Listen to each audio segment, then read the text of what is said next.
கார்த்திகை தீபம் நம்ம வீடுகள்ல எப்படி தீபம் ஏற்றலாம்?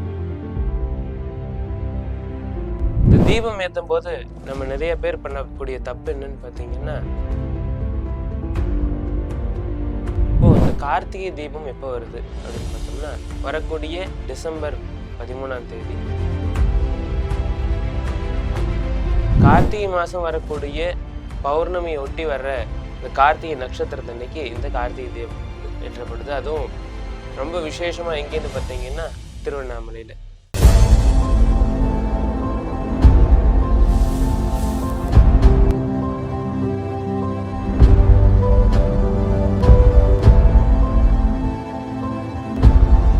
ஸ்ரீ வாராகி டிவி நேயர்கள் அனைவருக்கும் இனிய நமஸ்காரங்கள்.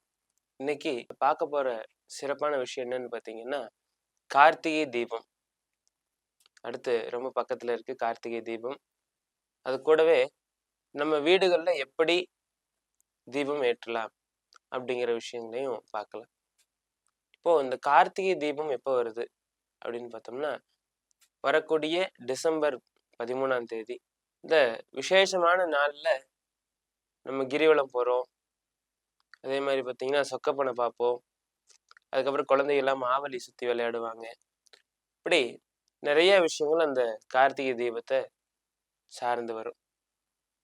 இந்த கார்த்திகை மாசம் வரக்கூடிய பௌர்ணமி ஒட்டி வர்ற இந்த கார்த்திகை நட்சத்திரத்தன்னைக்கு இந்த கார்த்திகை தீபம் வந்து ஏற்றப்படுது. அதுவும் ரொம்ப விசேஷமா எங்கேன்னு பார்த்தீங்கன்னா திருவண்ணாமலையில. இப்படி இருக்க நம்ம வீடுகள்ல எப்படி தீபம் ஏத்தலாம்? நம்மளோட இல்லங்கள்லயும் உள்ளங்கள்லயும் இருக்கக்கூடிய இறைவன் நிறைஞ்சு இருந்து நமக்கு அனுகிரகம் பண்ணணும்னா நம்ம எப்படி தீபம் ஏத்தணும் அப்படிங்கிறத பத்தி இப்ப பார்க்கலாம். அப்போ இந்த தீபம் ஏத்தும் போது நம்ம நிறைய பேர் பண்ணக்கூடிய தப்பு என்னன்னு பார்த்தீங்கன்னா, இன்னைக்கு பயன்படுத்தின திரியை மறுநாளும் பயன்படுத்தக்கூடாது. அதை நம்ம நிறைய பேர் அதை கவனிக்கிறதே கிடையாது. முதல்ல இருந்த திரியை அப்படியே பத்த வச்சிருவோம். அதே மாதிரி பார்த்தீங்கன்னா, எந்த ஒரு விளக்கையுமே, அது குத்து விளக்கா இருக்கட்டும், காமாட்சி விளக்கா இருக்கட்டும், அகல் விளக்கா இருக்கட்டும், எந்த விளக்குமே பார்த்தீங்கன்னா சில்வர் தட்டில் வைக்கிற பழக்கத்தை முதல்ல நம்ம மாத்திரணும். ஏன்னா சில்வருங்கிறது வந்து பார்த்தீங்கன்னா, அந்த எவர் சில்வர் தட்டு வந்து இரும்பினால் ஆனது. அந்த இரும்பு வந்து யமனுக்கு பிரீதியான பொருள், அதாவது யமனுக்கு ரொம்ப பிடிச்ச பொருள்.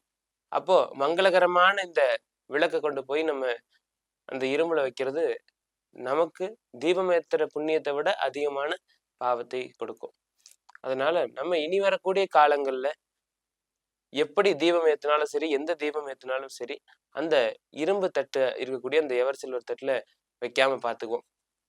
அதே மாதிரி பார்த்தீங்கன்னா, தீபம் என்னென்ன தீபங்கள் இருக்கு அப்படின்னு பார்க்கும்போது, குத்து விளக்கு இருக்கு, அதே மாதிரி அகல் விளக்கு இருக்கு, அதுலயே பஞ்சமுக விளக்கு இருக்கு, அப்புறம் காமாட்சி விளக்கு இருக்கு. இந்த காமாட்சி விளக்குல நிறைய பேர் பண்ணக்கூடிய தப்பு என்னன்னு பார்த்தீங்கன்னா, இந்த காமாட்சி படம் இருக்கிறது தான் காமாட்சி விளக்கு. ஆனா ஒரு சிவன் படமோ இல்லை பெருமாள் படமோ, மகாலட்சுமி கஜலட்சுமி படம், இந்த மாதிரி தான் அந்த விளக்குல இன்னைக்கு வரக்கூடிய விளக்குல இருக்கு.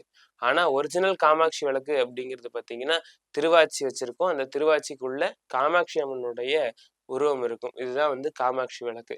அப்படி நம்ம வீட்டுல வச்சிருக்கோமா அப்படிங்கிறத நம்ம எப்பவுமே பார்த்து வாங்கணும். ஏன்னா இந்த காமாட்சி விளக்கு தான் பார்த்தீங்கன்னா, எந்த ஒரு கிரகப்பிரவேசமா இருந்தாலும் சரி, ஒரு கல்யாணத்துக்கு ஒரு சீரா மணப்பெண்ணுக்கு கொடுத்து விடுறதா இருந்தாலும் சரி, இந்த காமாட்சி விளக்கு தான் கொடுத்து விடுவாங்க. இந்த மாதிரி ஒவ்வொரு விளக்குலயும் ஒவ்வொரு விதமான சிறப்பு இருக்கு. அடுத்து குத்து விளக்கு எடுத்துட்டோம்னு வச்சுங்களேன், அந்த குத்து விளக்கினுடைய அடிபாகத்துல மகா சரஸ்வதி இருக்கிறதாகவும், குத்து விளக்கினுடைய தண்டு பாகத்துல மகாலட்சுமி இருக்கிறதாகவும், குத்து விளக்கினுடைய மேல் பாகத்துல, அதாவது நம்ம தீபம் ஏற்றக்கூடிய பாகத்துல அம்பாள் பார்வதி இருக்கிறதாவும் ஒரு ஐதீகம் இருக்கு. அப்ப துர்காலட்சுமி வாணி ஸ்வரூபமா இருக்கக்கூடிய இந்த தீபத்தை நம்ம எப்படி முறையா ஏத்துறோமோ அந்த அளவுக்கு நமக்கு உண்டான பலன் நிச்சயமா கிடைக்கும். நம்மளுடைய ஆரோக்கியமாகட்டும், நமக்கு வரக்கூடிய செல்வமாகட்டும், நமக்கு கிடைக்கக்கூடிய கல்வி ஆகட்டும், எல்லாமே வந்து அந்த விளக்கேற்றுறதுனால கிடைக்கும். சரி, இப்போ நம்ம நிறைய பேர் பயன்படுத்தக்கூடிய தீப எண்ணெய், அந்த விஷயத்துக்குள்ள போலாம். இப்ப இந்த தீப எண்ணெயில நம்ம என்ன பண்றோம்னு பாத்தீங்கன்னா, இன்னைக்கு வரக்கூடிய தீப எண்ணெய்கள் எல்லாமே ரொம்ப கலப்படமா வருது. அதாவது ஏதாச்சும் ஹோட்டல்ஸ்ல வந்து மீதியான எண்ணெயை கொண்டு வந்து அதை ரீஃபைன் பண்ணி கொடுக்கறதாகட்டும், இல்ல பெட்ரோலியம் வேஸ்ட்ல இருந்து வரக்கூடிய எண்ணெயை ரீஃபைன் பண்ணி தீப எண்ணெயா மாத்துறதாகட்டும், இந்த மாதிரி விளக்கத்தை தான் வச்சிருக்காங்க. அப்போ சுத்தமான நல்லெண்ணெய், இல்ல நெய், இல்ல தேங்காய் எண்ணெய், இலுப்பெண்ணெய், வேப்பெண்ணெய் இந்த மாதிரி ஒவ்வொரு விஷயத்துக்காக ஒவ்வொரு எண்ணெயில தீபம் ஏத்துறாங்க. இப்ப நமக்கு ஏதாச்சும் ரொம்ப கஷ்டம் வந்துட்டே இருக்கு அப்படின்னு சொன்னா, ஒரு பரிகாரமா கொண்டு போய் இலுப்பெண்ணெயில தீபம் போடுறாங்க. நமக்கு இந்த பில்லி சூன்யம் ஏவல்னால பாதிக்கப்படுறவங்க வேப்பெண்ணெயில போய் தீபம் போடுறாங்க. அதே மாதிரி பாத்தீங்கன்னா, தேக சௌக்கியம் வேணும், நம்மளுக்கு உடல்ல ஆரோக்கியம் வேணும் அப்படின்னு சொல்லிட்டு தேங்காய் எண்ணெயில தீபம் போடுறாங்க. அதே மாதிரி நம்ம வீடுகள்ல எப்பவும் பொதுவா நெய்யிலையோ இல்ல நல்லெண்ணெயிலையோ தீபம் போடுறாங்க. இந்த நெய்யில தீபம் போடும்போது பாத்தீங்கன்னா, நமக்கு கிடைக்கக்கூடிய அஷ்ட ஐஸ்வர்யங்கள், அதே மாதிரி நமக்கு என்னைக்குமே மனையில இருக்கக்கூடிய சௌபாக்கியம் எப்பவுமே நிறைஞ்சிருக்கும். அதே மாதிரி இப்ப இந்த நல்லெண்ணெயில தீபம் போடும்போது பாத்தீங்கன்னா, நமக்கு வரக்கூடிய தோஷங்கள், அதே மாதிரி கிரகங்கள்னால வரக்கூடிய தீமைகள் எல்லாமே அந்த தீபத்தினால விலகும். அப்போ எந்த நேரத்துல நம்ம தீபம் ஏத்தணும் அப்படிங்கிறது பாத்தீங்கன்னா, எப்பவுமே நம்மளுடைய வீடுகள்ல 2 நேரம் பொதுவா தீபம் ஏத்துற வழக்கத்தை வச்சுக்கிறது ரொம்ப சிறப்பு. காலையில் எந்திரிச்ச உடனே குளிச்சுட்டு ஒரு தீபம் போடலாம். அதே மாதிரி மாலை அந்த சூரிய அஸ்தமனத்துக்கு அப்புறம் ஒரு 6, 6:30 மணி போல தீபம் ஏத்துறது ரொம்ப விசேஷம். ஆனா குறைஞ்சபட்சம் இந்த கார்த்திகை மாசம் டெய்லியுமே ஒரு நேரமாவது தீபம் ஏத்துறத நம்ம ஒரு வழக்கமா வச்சுக்குவோம். இந்த கார்த்திகை தீபம் திருநாள் வர வரைக்கும் நம்ம நல்லபடியா பிரார்த்தனை பண்ணிட்டு தீபம் எல்லாம் ஏத்திட்டு, அதே மாதிரி நம்மளுடைய வீடுகள்ல மகாலட்சுமி கடாட்சம் வேணும் அப்படின்னா நிச்சயமா நம்ம தீபம் போட்டே ஆகணும். இப்போ இந்த திரிகள் எல்லாம் என்ன பண்றோம்னு பாத்தீங்கன்னா, பழைய திரி பயன்படுத்துறது கூட அப்புறம். இப்ப புது திரியே வாங்கி போட்டாலும் அப்படி ஒரு திரி இருக்கு, இப்படி ஒரு திரி இருக்கு, குபேர திரின்னு சொல்றாங்க, திருஷ்டி திரின்னு சொல்றாங்க. ஃபுல்லா வெறும் சாயத்தை போட்டு கொண்டு வந்து அதை வச்சு திரியா விற்பனை பண்ணி, அதனால என்ன ஆகுதுன்னு பாத்தீங்கன்னா, உங்களுக்கு நிறைய கோவில்கள்லயே போய் தீபம் ஏத்தினாலும் அந்த இடமே ஃபுல்லா சிவப்பா மாறிடுது, இல்லைன்னா ஒரு பச்சை கலர்ல மாறிடுது.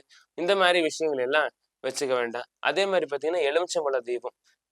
நான் எலுமிச்சம்பழ தீபத்தை கொண்டு போய் போடுறேன் அப்படின்னு சொல்லிட்டு கோயில்களுக்கு கொண்டு போய் நம்ம நிறைய பேர் துர்காம்பிகை வழிபாட்டுல எல்லாம் பாத்தீங்கன்னா, அந்த எலுமிச்சம்பழ தீபம் போடுவாங்க இந்த ராகு காலத்துல.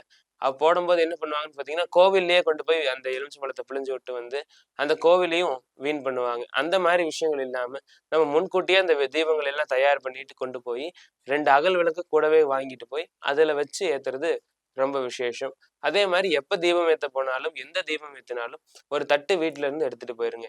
எடுத்துட்டு அங்க வச்சு அந்த தட்டுல வச்சு அப்படியே சுவாமிக்கு ஒரு ஆரத்தி காட்டிட்டு, எங்க தீபம் வைக்கிறதுக்குன்னு ஒரு இடம் வச்சிருக்காங்களோ அப்படி கொண்டு போய் நம்ம வச்சுட்டு வரலாம். அதே மாதிரி பாத்தீங்கன்னா, தேங்காய் தீபம். தேங்காய் தீபம் பாத்தீங்கன்னா, இந்த பிரத்திங்கரா தேவிக்கு, பைரவருக்கு நிறைய இடங்கள்ல போடுற வழக்கம் உண்டு. அப்படி அந்த தீபத்தை போடும்போது நம்ம வாராய்க்கு ஆகட்டும், பிரத்திங்கரா தேவிக்கு ஆகட்டும், பைரவருக்கு ஆகட்டும், நம்ம போடக்கூடிய அந்த தேங்காய் தீபம் பாத்தீங்கன்னா, முடிஞ்ச அளவுக்கு நல்ல தேங்காயா வாங்கிட்டு போங்க. ரொம்ப சின்னதா இல்லாம ஒரு மீடியம் சைஸ்லயாவது வாங்கிட்டு போயிட்டு, எப்பவுமே ஒரு தேங்காயில என்னைக்கும் தீபம் போடக்கூடாது. 2 தேங்காய் எடுத்துட்டு போய் மேல் மூடி, அதாவது அந்த கண் இல்லாத மூடியில தீபம் போடணும். நிறைய பேர் ஒரு தேங்காயை உடைச்சு கண்ணு மூடியிலும் தீபம் போடுவாங்க, மேல் மூடியிலும் தீபம் போடுவாங்க. அந்த மாதிரி இல்லாம அந்த மேல் மூடியில மட்டும் தீபம் போடுற வழக்கத்தை வச்சுக்கலாம். எப்ப தீபம் ஏத்தினாலும், எங்க தீபம் ஏத்தினாலும் அந்த தீபத்துக்கு வைக்கக்கூடிய பொட்டு, மஞ்சள் குங்குமம் இல்ல சந்தன குங்குமம் வச்சு நிச்சயமா தீபம் ஏத்தணும். கூட வந்து ஒரு புஷ்பமாவது வைக்கிறது ரொம்ப விசேஷம். அப்படி இத்தனை விஷயங்கள் இருக்கிற தீபத்தை நம்ம எந்த அளவுக்கு முறையா பயன்படுத்த முடியுமோ அந்த அளவுக்கு முறையா பயன்படுத்தணும்னா, அந்த தீபத்தினுடைய ஜோதி மாதிரியே நம்மளுடைய வாழ்க்கையும் பிரகாசமா இருக்கும். அதனால நல்லபடியா தீபம் ஏத்துவோம், நல்லபடியா பிரார்த்தனை பண்ணுவோம். இதே மாதிரி சுவாரஸ்யமான விஷயங்களை தெரிஞ்சுக்கிறதுக்கும், ஆன்மீக விஷயங்களை தெரிஞ்சுக்கிறதுக்கும் ஸ்ரீ வாராகி டிவி யூடியூப் சேனலை சப்ஸ்கிரைப் பண்ணுங்க. கூட இருக்கிற பெல் ஐக்கானை பிரஸ் பண்ணுங்க. நமஸ்காரம்.